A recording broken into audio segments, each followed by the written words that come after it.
derler. Çocuklara öğretiyor musun, öğretmiyor musun? Bütün mesele bu. Çocuklara Kürtçe öğretirsen onlar Kürtçe bilirler. Kürtçe öğretmezsen Kürtçe bilmezler. Basit. Daha ilginci, Kürtçe şayet 50-50 şans veriyorum ben şahsen. Kürtçe şayet başarılı bir şekilde belli bir coğrafi bölgede birinci veya ikinci resmi dil olarak, bir okul dili olarak, bir yazı dili, bir resmiyet dili olarak egemen olursa o zaman Zazaca ne olacak? Çünkü Zazaca ayrı bir dil. Kürtçe ile akraba fakat Kürtçe olmayan bir dil.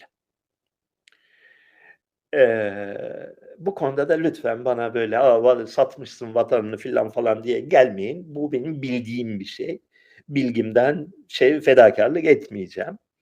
20 senedir o tartışmanın tüm taraflarını dinleme fırsatını buldum. Gayet net bir gerçek var. Zazaca ayrı bir dildir. Bu eğer ki bir egemen bir Kürt kültürü bir bölgede oluşursa Zazaca ne olacak?